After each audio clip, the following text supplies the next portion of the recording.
when you are dealing with a wave of people, and this wave, you cannot just brush them off, because you check out Samuel, and then you find this wave is still moving like water. So what do we need to do? We should not sit here and point fingers to one another. We need to come up with a mchakato wa kitaifa, or that's what we call a national conversation, and set agenda together and say, how do we deal with this wave? This wave is not an if wave, because they are our children. Okay. I've left my children in the house, they are part of it. You have children, they are part of it. So how do we deal with this kind of situation? Okay. This situation, we are not going to stop it with bunduki. We are not going to stop it by shouting. We are not going to stop it abusing them. What we are doing right now, we are on radicalizing our children to be on the street.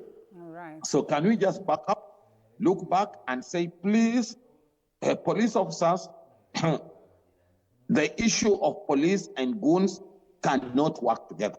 Okay. When police think that they can work with goons, they can't work together. Right now, I've just been told about the town of Kiserian. I'm being told that goons have just entered one of the shops in Kiserian. Now I'm wondering, where on earth? Kiserian is a completely different town down there.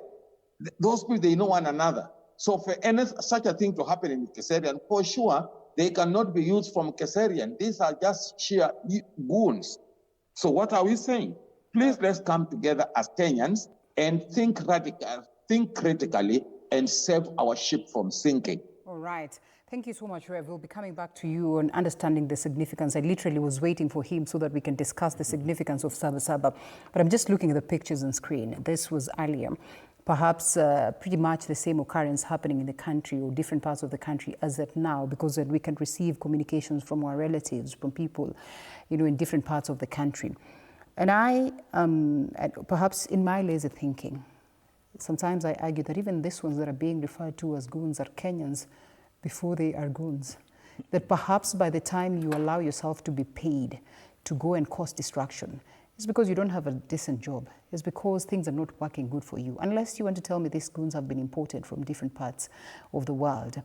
You want to ask yourself, pointing fingers, public disorders we can evidently see, that polisi wanarusha na watu wanarusha mawe and everything.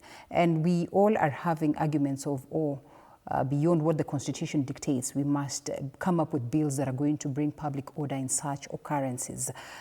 Are we almost there? Because then this kind of bills presented might look so beautiful, but many people are saying, no, we do not want this, because this is a polite way of trying to curtail the rights of Kenyans to go out and speak for the concerns that they feel need to be addressed. Number one, demonstrations, picketing, and protests are captured in the Constitution, the mother law. So there's no bill which is going to reverse that. And it's very surprising that Esther Pasari says that after consultation, I'm withdrawing my bill or proposed amendments. What is supposed to come first? You are supposed to consult people, key stakeholders, before putting together a bill or coming up with amendments. Public participation. Yeah, public participation. So now, with the alacrity, she says, having consulted with a number of people, I've decided to withdraw this. This confirms that there's a growing decline of trust in both politics and politicians. Because she decided to do 100 meters dash without consulting the people who gave her office. Now, when things are thick, then she comes back and says, wait a minute, I'm going to consult people. Having consulted, I'm going to review this position. Now, when you talk about goons, and in the Kenyan political terminology, these are people who are paid and they're given instructions to go and cause chaos. So they may not even associate with the philosophy of the day. They may not even understand what the day is all about. But they're told, go to a particular place, they're having a news conference, go and create havoc. Go to Kisera and whatever it is, go and create havoc. But one would expect that the law enforcement officers would actually know the architects of these goons. Who is this person financing the goons who is giving them instructions, so that you have these people facing charges in a competent court of law. Now, from what the Reverend has indicated, again, one would easily say is that these people are coming after the horse has already bolted.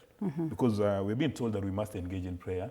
But again, we are told that prayer without action does not move mountains. You would recall a long time ago, we had a gentleman called Cardinal Maurice Otunga. Yes. You had a gentleman called Archbishop Ndigi Mwana Nzeki. You had Bishop Okulu. you had Bishop Alexander Kipsang Muge, Father Theresia Wandikaru in Thika. The list is very long. And when those individuals spoke, Kenya came to a standstill. When Cardinal Otunga spoke, President Moi sat up and listened. Okay. Because he knew Cardinal Otunga had the moral authority to speak. And for majority of Kenyans who don't even know about the liberation in Kenya, when the Honorable Musalia Mudavadi wanted to introduce, liberalize key sectors in Kenya, the person he spoke to was Cardinal Otunga to have a conversation with President Moi. But in Kenya today, do we have such church and religious leaders that when they speak, the world listens? You would spend an entire day looking for those people, you will not find them anywhere. Majority of the religious and church leaders we have today have lost capacity. People don't even trust them anymore because they're like a flag. Mahali penye upepo inaenda, that is where they are going. That is how they follow. We need to have people like Cardinal Sin from the Philippines, that when they speak, we can take their word to the bank. We don't have those kind of people in Kenya today, in my view. Rev, I'll allow you to counter or perhaps to respond to that. Yeah, and it's the same with the politicians. The politician today, we are suffering from a crisis of representation.